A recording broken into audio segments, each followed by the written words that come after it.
We are in Revelation 16 again tonight, so I invite you to turn there.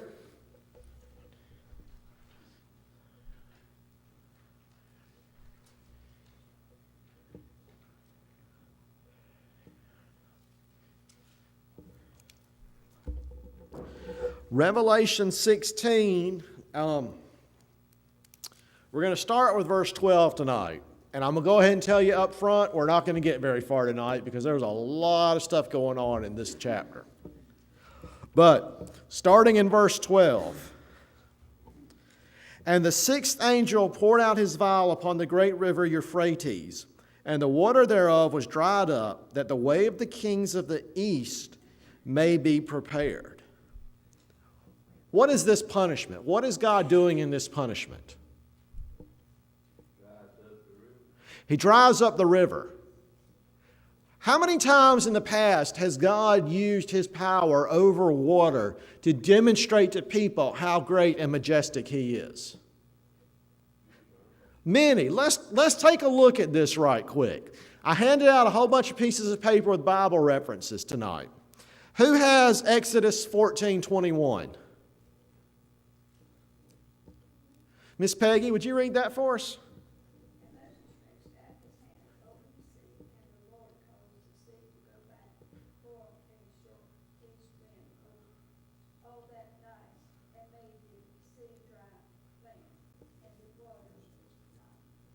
So here's a story that we're all familiar with. Some of y'all saw it when you went to see Moses, of God splitting the Red Sea in half and pulling the two halves back. That's a lot of power, isn't it? But it doesn't stop there. Who has Joshua 3:17? Tara, would you read that?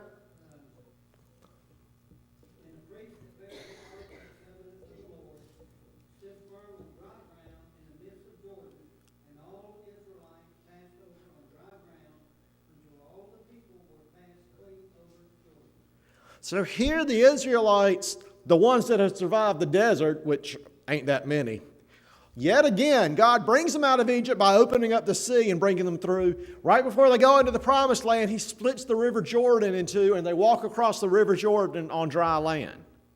But there's more. Who has Jeremiah 51:36?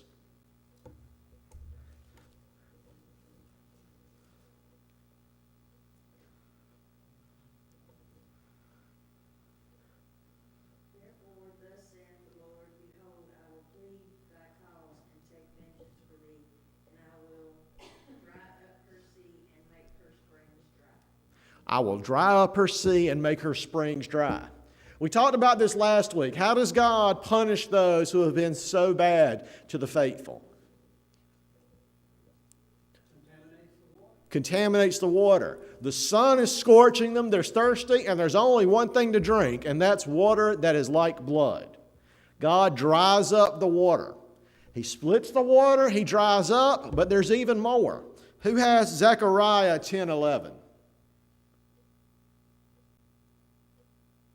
Was that Sasha? All right, we'll skip it. Who has Isaiah 11:16? Sonia?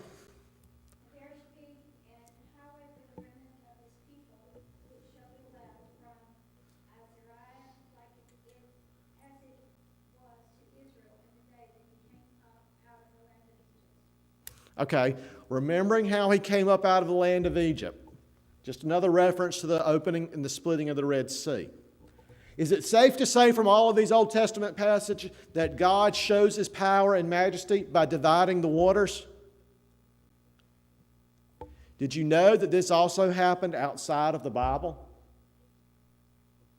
You ever heard about that before? There's an ancient historian whose name is Herodotus. He wrote a series of stories that are true. They're called histories. I want to read to you from one of these because this has a lot of bearing on what we're going to talk about tonight.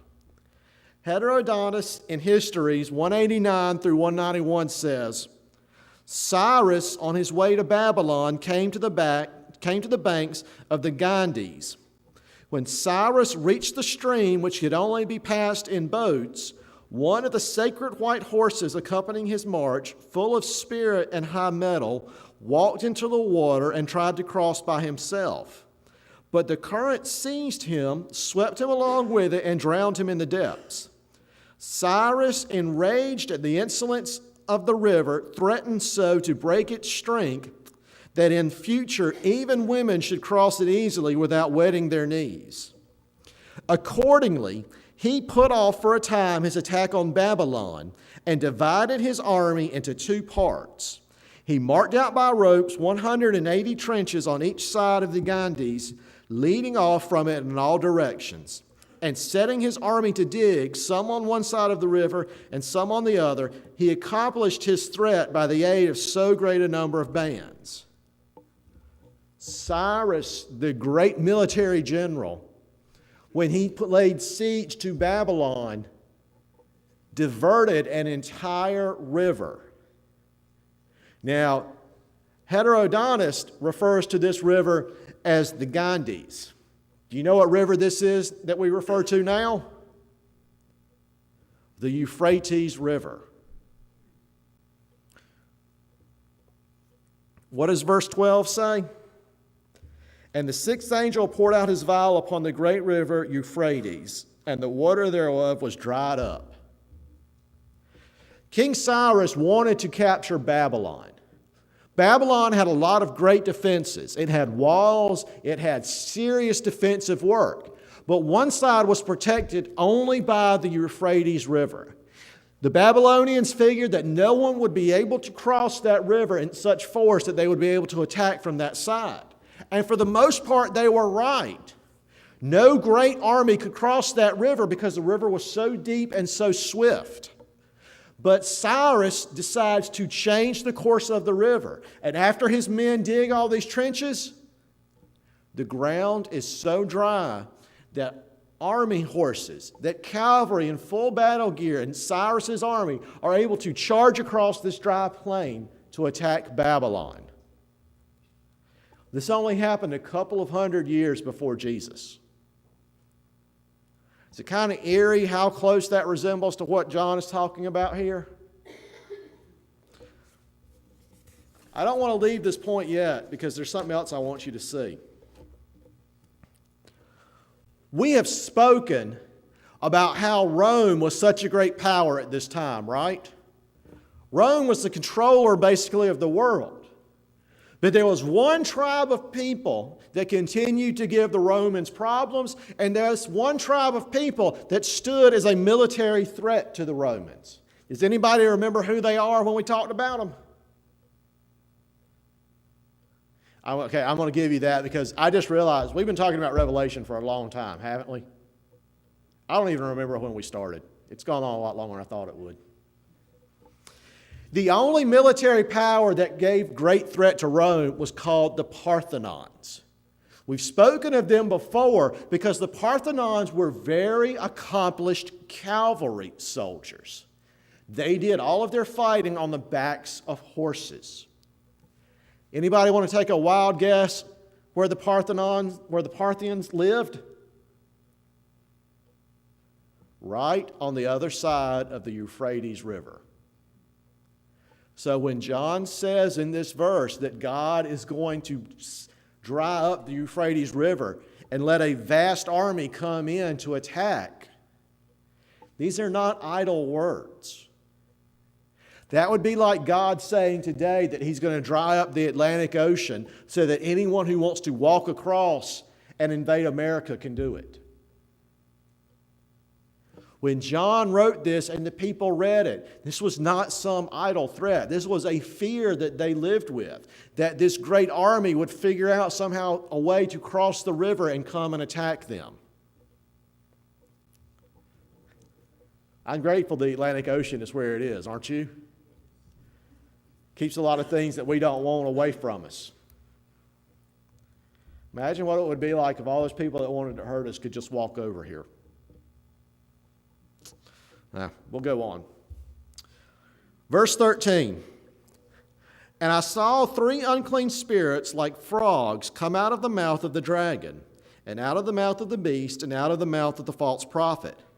For they are the spirits of devils working miracles, which go forth unto the kings of the earth and of the whole world to gather them to the battle of that great day of God Almighty.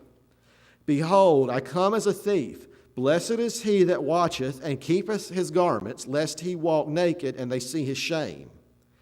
And he gathered them together in a place called in the Hebrew tongue Armageddon. There's a lot going on in these 4 verses, isn't there? Let's try and break this down. Where do the evil spirits come from?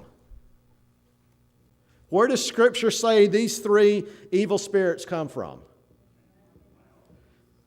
Came from the mouth of the beast and the false prophet and the dragon. What comes out of the mouth comes out from the heart. What did Jesus say makes a man unclean? What comes out of his mouth? Not the food that he eats, but what comes out of his mouth. Very interesting word is used here. The Greek word that is used here is pneuma. Anybody hear the word pneuma in everyday life? Terrell? Pneumatics.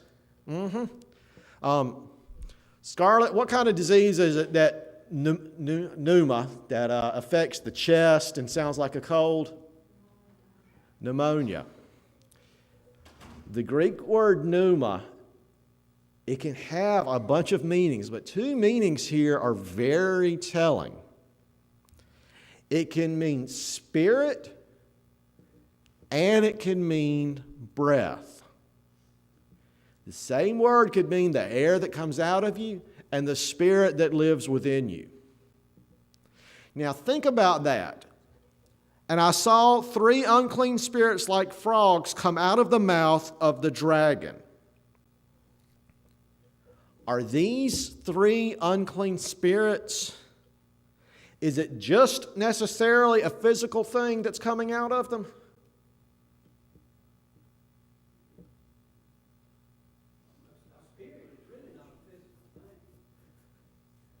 You see where I'm going with this? Do we have individuals out there today that worship other gods?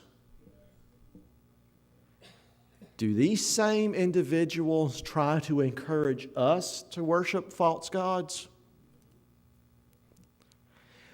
Too often, so many people get caught up in Revelation and looking for their image and their idea of what this passage is supposed to mean. And they don't realize what's going on today. They don't realize what's going on in our world. They keep looking for their image of what this verse means, and they are blind to the fact that there are false prophets, and there are agents of the devil out there today breathing these evil spirits and these evil thoughts.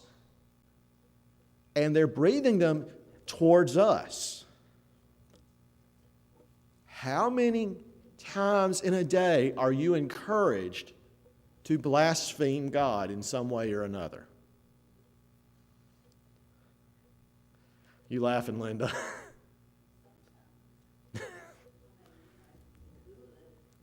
How many times do you turn on the TV and somebody's telling you to do something that you know is against God? It's quite often. Y'all, be on the lookout. I think some of this is going on right now. People are out there trying to get you to follow something that is not God. We sometimes like to sit back and think that we're holy enough and we're close enough to God that we would be able to see and understand if someone's trying to lead us astray. The devil is a lot smarter than we are, people. There are those out there who seem nice, but are still trying to lead you away from God. It's like I say, if it ain't in here, it ain't worth it. But we're going to move on because we could talk, that's a whole nother sermon. Okay, frogs. Anybody in here like frogs? No? Why do you think John is referring to these evil spirits as frogs? They're what? They're evil. Well, let's go with that for a second.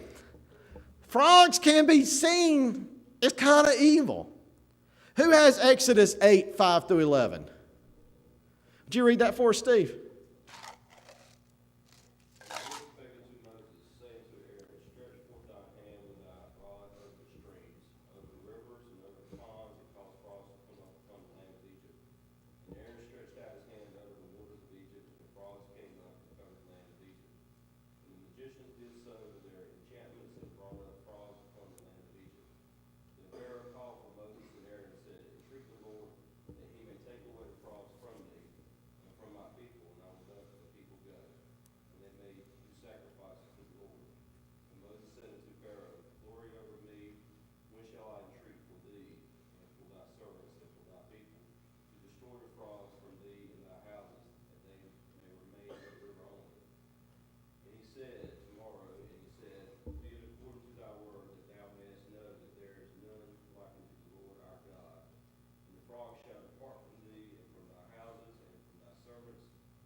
So frogs are used by God when? One of the plagues. But it doesn't stop there. Who has Psalms 105:30? Miss Linda? Their land brought forth frogs in abundance in the chambers of their kings. They snuck in. We see throughout the Old Testament that frogs are used by God, and not in a good way. But there's other connotations in the Old Testament about frogs. Who has Leviticus 11:10? David, would you read that? All that hath not fins and scales in the sea, and the rivers, and all that move in the water, and any living thing which is in the water, they shall be an abomination unto you. So do frogs have fins? No. Do they have scales? So what does that make them? Are they clean or unclean according to what David just read? Unclean. God calls them an abomination. So God uses them as part of a plague. He calls them unclean. How many of you ever been out on the water late at night? Heard the frogs chirping? They chirp a lot, don't they? You have one frog going, good Lord. Goes and goes and goes. It's just noise, isn't it? Can you imagine what it would be like in the time of the plagues to have all those frogs chirping at once? Frogs are famous for their continual croaking. They don't ever shut up, do they? Do people who blaspheme God ever shut up? We'll come back to that in a second. One other point I like to make about frogs. There was an ancient religion called Zoroastrianism. Has anybody heard of that before? Zoroastrianism was a Persian religion. Present-day Iran, Iraq, that area. It was a pretty popular religion at this time. Zoroastrianism says that frogs were the symbols they were the bringer of plagues. Whenever there came about a lot of frogs, plagues, pain, hardship, that followed the frogs. So John, in his revelation, saying that these evil spirits, that this evilness that's coming out of the dragon, the beast, and the false prophet like frogs, he says it's a plague. He says that it's unclean. He says that this breath, that this spirit come out of them is continuous and it has no substance to it. It is nonstop. And there is nothing good coming from this. We could preach all night about frogs, but I eventually want to get through with this book. So, who are the three characters here that the frogs come out of? Okay, dragon. We associate the dragon with Satan, right? All right, who's the next one? The beast. Who do we associate the beast with? Well, that's kind of a circular argument right there. What real world person that has been revealed do we associate the beast with? I'll start giving you all my tests, my quizzes. Remember how John talked about how bad the Roman Empire was?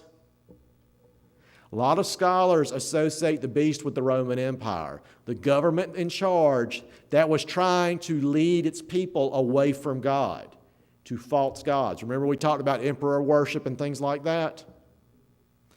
A lot of scholars associate the beast with the Roman Empire, which leaves us with the question, who is the false prophet?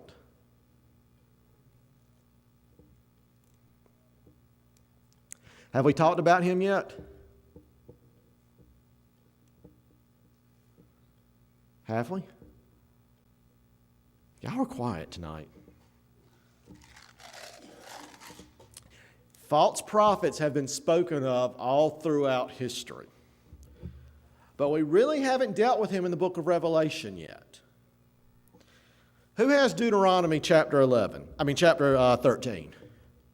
Darlene, would you read that? There arise among you a prophet or a dreamer of dreams, and giveth thee a sign or a wonder. And the sign or the wonder come to pass, whereof he spoke unto thee, saying, Let us go after another God, which thou hast not known, and let us serve them. Thou shalt not hearken unto the words of that prophet or that dreamer of dreams.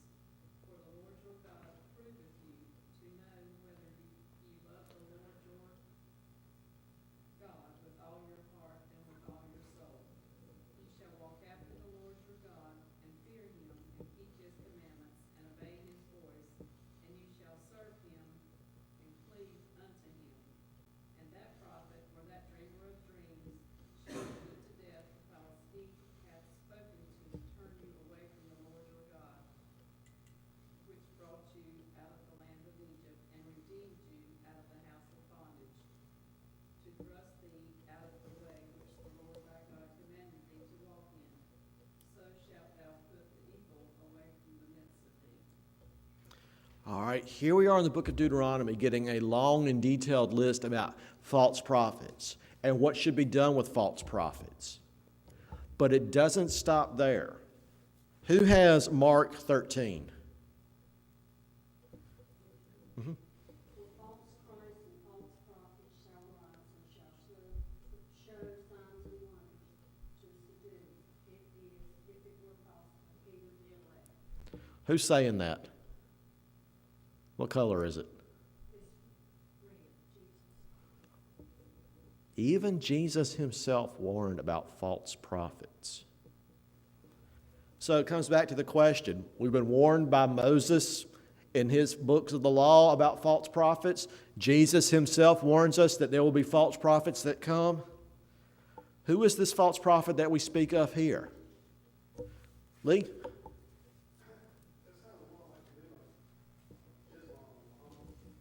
A lot like Islam or Muhammad. Yeah, because Islam states that, Jesus was a prophet, but Muhammad was a better prophet. Muhammad was the great prophet. I think it's bigger than that, though. Terrell? These three, they're known as the unholy trinity, in contrast to the true trinity. Uh-huh. And that's what I'm thinking about when we talk about this trinity, this evil trinity. The way Satan always tries to imitate what God has done, but in a bad way. Mm-hmm. The great religious writer H.B. Sweet says, true religion has no greater enemies and Satan no better allies than those who falsely interpret the mind of God. Who is worse? The person who stands on the street corner and preaches that what you believe is wrong? Or the person who's in the pulpit and tries to convince you that what he thinks is right? Way too many people have been led astray by false prophets. And where I see where you're coming from, thinking about Islam and things like that, and we'll get into that in a little bit. There have been far too many false prophets in the church. Pastors, preachers, who have tried to convince their people of what they believe and not what God believes. Do y'all believe everything I say? You check me out. Yep. I'm serious. If you ever have a question about what I say, me and you will sit down and we'll go through the Bible with it. Don't believe it just because I say it. Believe it because it's in the Bible. False prophets. We get a clue to this false prophet in Revelation 19:20. It says, "And the beast was taken, and with him the false prophet that wrought miracles before him, and with which he deceived them that had received the mark of the beast, and them that worshipped his image. They both were cast alive into a lake of fire burning with brimstone." Revelation 19:20 says that the false prophet is the one that did miracles before the beast. Has anybody ever tried to convince you of something and performed a miracle to show that it was true?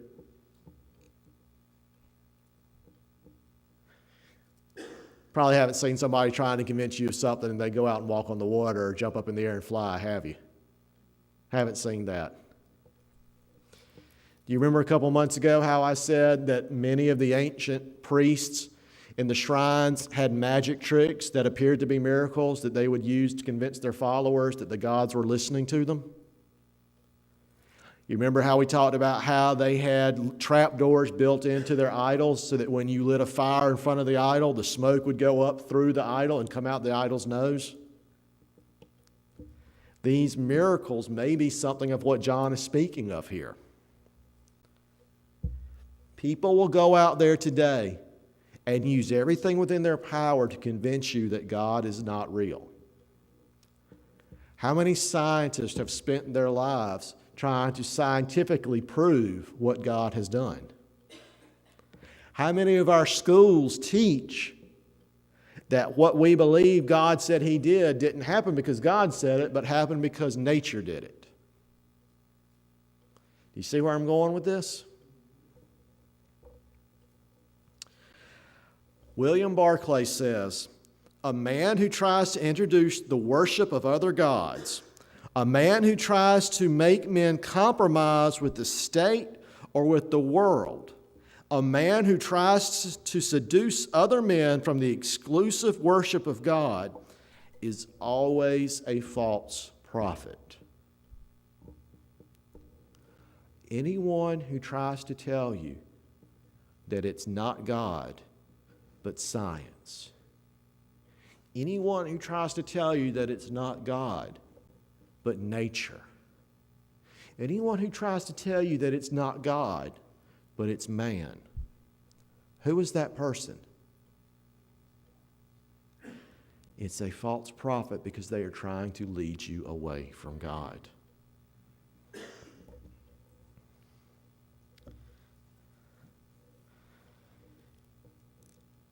People, both consciously and subconsciously, overtly and covertly, are waging war against the church. Y'all heard about what happened in Houston? For those of you who don't know, the mayor of that city subpoenaed 5 ministers for all of their sermons and all of their communication with their congregation, because those pastors were preaching against something, a law that the city had passed. We have a constitution still, don't we? What's the first part of that constitution say? Freedom of speech, freedom of religion. And correct me if I'm wrong, our country was founded on the idea of separation of church and state, right? There was a huge media storm about what this mayor of Houston and the city attorney did. And through the efforts of many committed Christians, they have flooded the city office of Houston with Bibles, with sermons, and with things of that matter. And you know what the city attorney said about all this? The city attorney of Houston said it's ridiculous.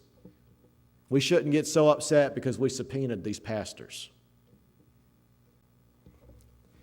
If we aren't wary, if we aren't vigilant, those who seek to serve the devil will sneak in and change a lot of things before we even realize it. Pastor will never get that bad. I'd say 2 weeks ago in Houston, when a city mayor decides she can subpoena what a pastor says in the pulpit, it's getting bad. Okay, I'm sorry. We pastors got to stick together. I just wanted to share that with you. Where is all of this going to take place? Where is this great final battle going to take place? What does your Bible say? Armageddon. Does anybody have anything different in their Bible? Some other translations, instead of saying Armageddon, they say Harmageddon. It's not Armageddon with an A, it starts with an H. It's Harmageddon. Now, I want to take a few minutes and just look at this. Armageddon and Harmageddon are very close to each other. They are on a plain in Israel. This plain is on the main highway between Damascus and Egypt. And it has a lot of history with the Jewish people. Who has Judges 5:19 through 21? Let me read that for us.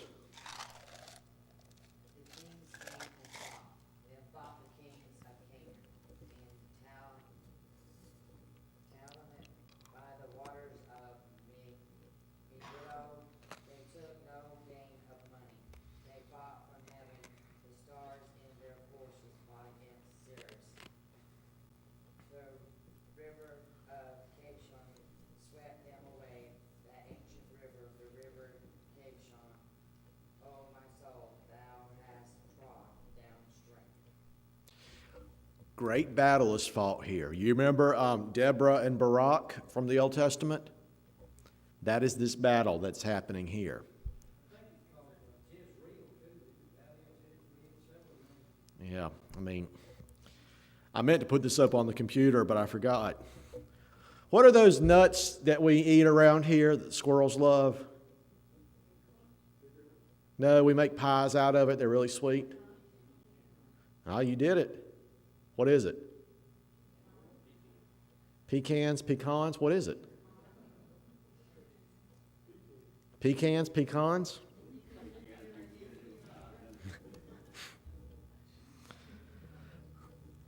How do you say the name of the city that we live in?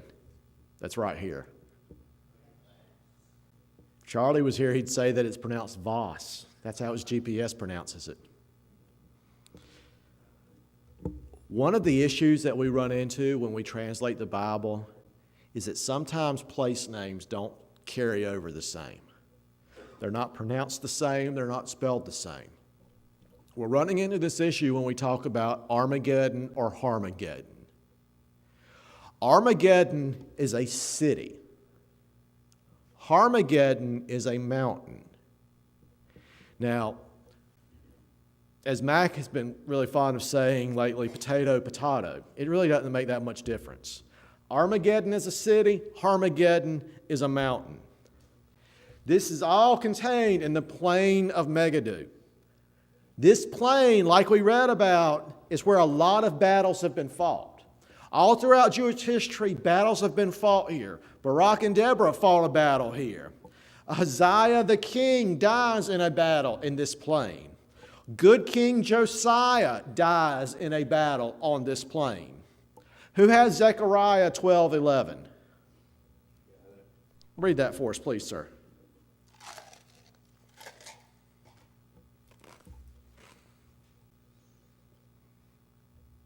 In that day shall there be a great mourning in Jerusalem, as the mourning of the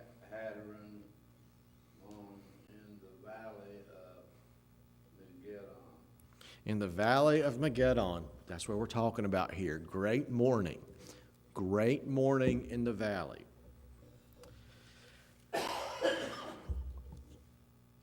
The city and the mountain were both here.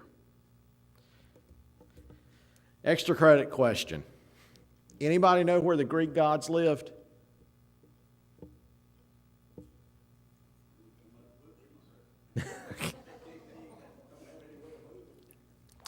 Greek mythology says all of the Greek gods live on Mount Olympus. Now, to take this a step further, there was a Babylonian legend that all of the Babylonian gods lived on a mountain. They lived on a mountain called Aralu. Stick with me on this. Last time I'm going to ask somebody to read. Who has Isaiah 14, 12 through 13? Lee, will you read that?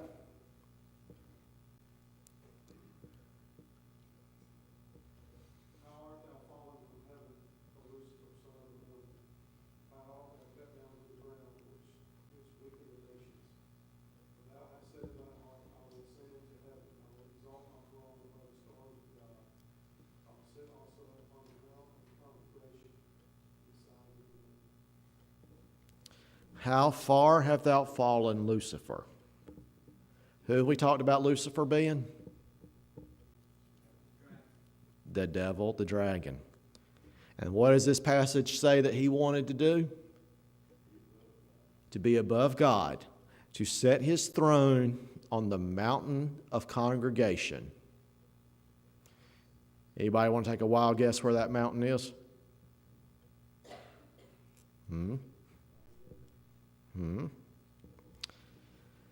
Satan wanted to set himself up on a mountain. And here John, in the last book of the Bible, is saying how God will end all of this on the mountain.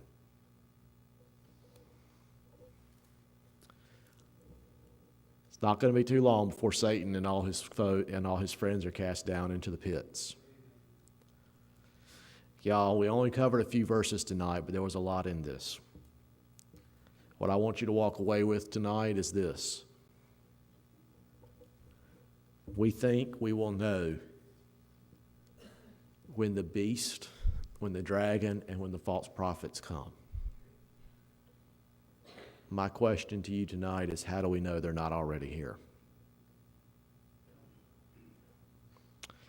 And with that said, for those of you who have not voted yet, please, oh please, oh please, prayerfully consider who you vote for. Joe? You think the devil always has to keep them people in place to take his position? He don't know the day. He don't know the time, so he has to have people that are ready to step into the position. I think the devil is about the best long-range planner that there is. Because he always has these long-range plans that he's got in motion, so that he's ready to take advantage of whatever the situation may throw at him. You know, he's been planning his takeover of the world ever since we were created.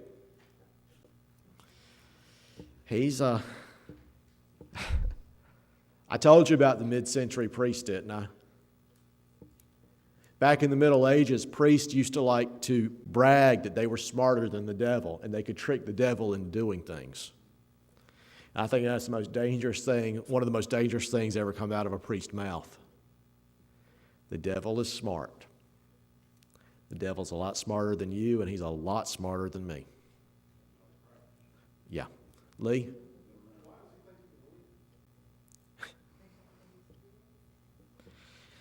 I used to ask that question. If the devil's so smart, why did he rebel? He's not going to win the war. But look how many battles he has won. Look how many people he's pulled away from God eternally. Yeah. Well, that's part of the mystery of iniquity that we cannot understand. Was it Milton that said, better to rule in hell than serve in heaven? That may be the devil's game right there. Yeah. The devil hated the fact that God loved us. And, Lee, I guess the biggest answer to that I can give you is he knows he can't win in the long run, but every soul that he pulls away from God causes God great pain. And the only thing the devil wants to do is to hurt God. And we are the only way he can do that. So, just something to ponder. That's a very long and in-depth question. So, but something to think about until we get together.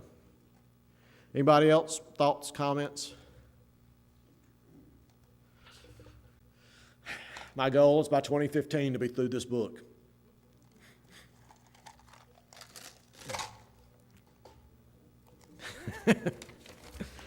I was actually looking back through my computer. I think we started this in like April or something like that.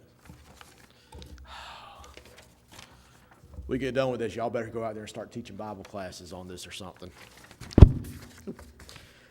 Well, if there's nothing else, Ed, would you close us in prayer?